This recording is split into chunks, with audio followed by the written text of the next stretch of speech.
मेरी दास्तां किस्त नंबर 24। जन्नत, अलीशा, रोहान, समीर और अल्ताफ़ साहब घर में दाखिल हुए। मीराब ने इन्हें दरवाज़े पे वेलकम किया।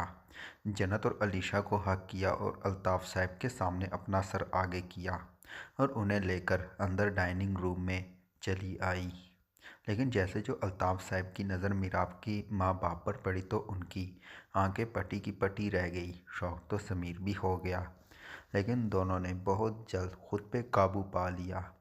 अल्ताफ़ साहब और समीर दोनों सोफ़े पर सामने बैठ गए। मीराब ने तरीन खान की तरफ देखा। वो जानती थी इस वक्त वो बहुत दुख से गुज़र रहे हैं। किसी बाप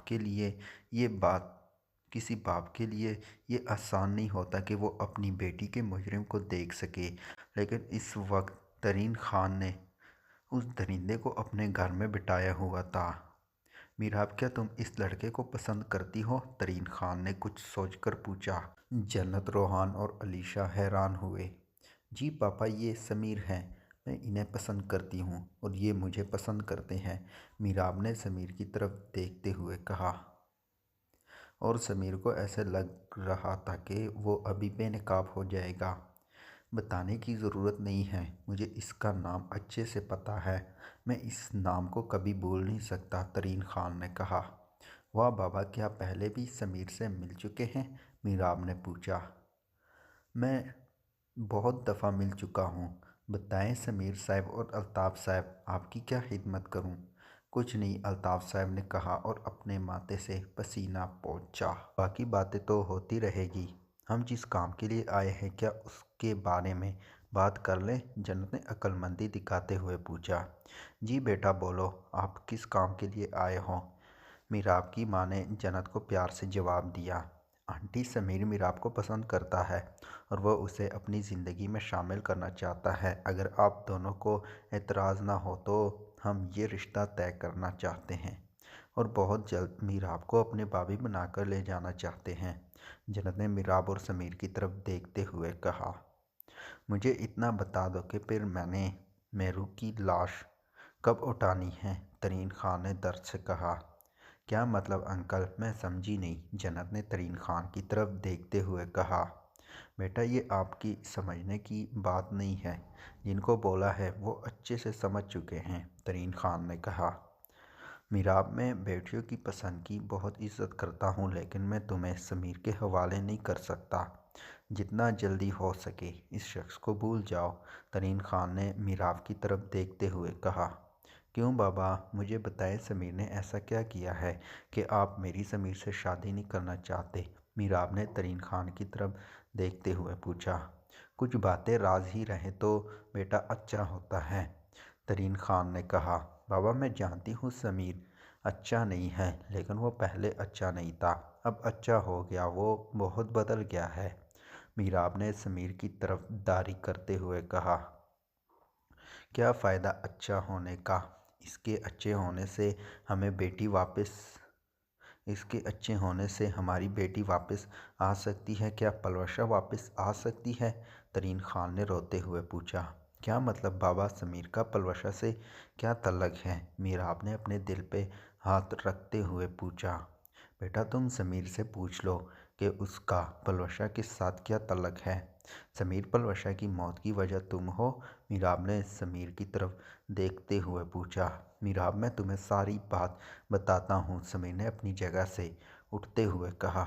समीर, मुझसे दूर रहो और मैंने जो पूछा है मुझे वो बताओ, मीराब ने गम से नढाल होकर पूछा। और जन्नत, उसे लगा वो अब जी नहीं सकेगी। मीराब, मेरा यकीन करो, मैं तुम्हें सब कुछ सच सच बताऊंगा, कुछ भी झूठ नहीं बोलूँगा, तुम बस मुझसे दूर मत जाना, समीर ने मीराब की मिन्नत करते हुए कहा। क्या सच सच तुम मुझे बताओगे समीर? तुम्हें एक पल के लिए रहम नहीं आया?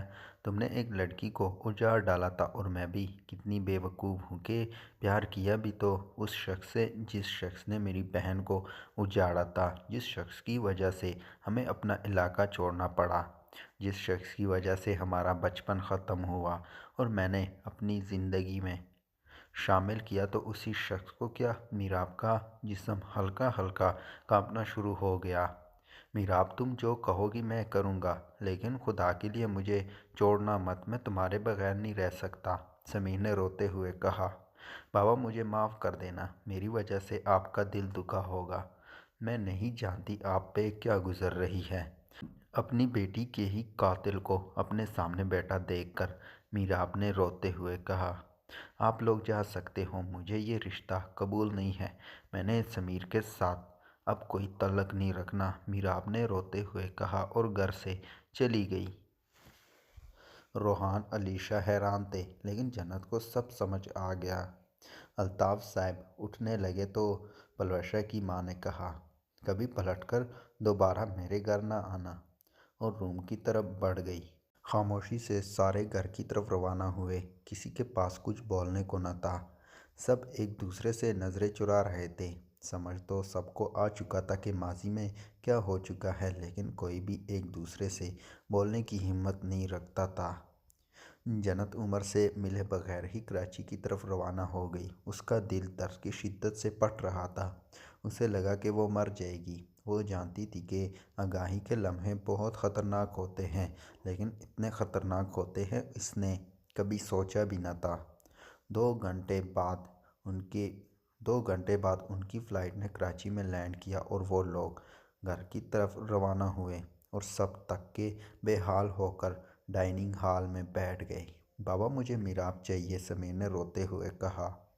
ठीक है, फिर अगर मीराब राज़ी है, उसके माँ बाप राज़ी नहीं हैं तो तुम उसे उठा लो, बाकी सब कुछ मैं खुद संभाल लूँगा, अल्ताफ़ साहब ने कहा। बाबा ऐसे कैसे कर सकते हैं उनके साथ, जन्नत ने गुस्से से पूछा। जन्नत तुम इन कामों में इन्वॉल्व ना हो, अल्ताफ़ साहब ने जन्नत से मुखातिब होकर कहा। समीर तुम मीराब को हासिल कर लोगे, लेकिन उसकी मोहब्बत हासिल ना कर सकोगे। वो कैसे तुम्हारे साथ खुश रह सकती है जबकि तुमने उसकी बहन को उजाड़ा हुआ है। और यकीन करो, मोहब्बत साथ रहने का नाम नहीं है, मोहब्बत इज़्ज़त बख्शने का नाम है। मोहब्बत में जिस्म की तमन्ना नहीं होती। मोहब्बत बहुत पाकीज़ा है और उसे पाकीज़ा ही रहने दो। कभी तुमने सोचा अगर तुम मीराब को हासिल कर लोगे तो फिर तुम क्या करोगे। और मुझे माफ़ कर देना समीर, तुमने उस रात सिर्फ पलवशा को नहीं मारा था, तुमने अपनी बहन का दिल भी उजाड़ा है। मैं तो बहन थी, माफ़ कर दिया। अगले माफ़ नहीं करते, पूरा हिसाब लेते हैं। और कोशिश करना कि अब दोबारा किसी को हर्ट ना करो। जन्नत ने समीर की तरफ देखते हुए कहा और उठकर रूम की तरफ बढ़ गई। जवाल लेटा हुआ था कि जन्नत की कॉल आई तो जवाल ने पिक की। कैसे हो तुम, जन्नत ने तक्के हुए लहजे से पूछा। मैं तो ठीक हूँ, लेकिन तुम ठीक नहीं लग रही, जवाल ने कहा। मैं ठीक नहीं हूँ जवाल, जन्नत ने ज़ब्त से कहा। क्या हुआ जन्नत, जवाल ने पूछा। उन्होंने समीर के लिए इनकार कर दिया, जन्नत ने दुख से कहा। हाँ हाँ हाँ, शुक्र है बच गई उनकी बेटी, वरना तबाह हो जाती, जवाल ने कहा। तो जन्नत ने कॉल ड्रॉप कर दी और जवाल ने संग करते हुए सोने की कोशिश की। मीराब तुमने मीराब तुमने आज गलत किया, तुम्हें एक्टिंग नहीं करनी चाहिए थी, तरीन खान ने मीराब की तरफ देखते हुए कहा। बाबा पहले तो मेरा इरादा नहीं था एक्टिंग करने का, फिर मैंने कहा कोई बात नहीं, अभी इस ड्रामे की किस्तें चलाती हूँ, लास्ट किस्त पे सबको बता दूंगी, मीराब ने नफ़रत से कहा। मीराब क्या तुम वाकई उस शख्स से प्यार करती हो, तरीन खान ने पूछा। नहीं बाबा, मैं उजाड़ना चाहती हूँ उसे, मीराब ने नफ़रत से कहा।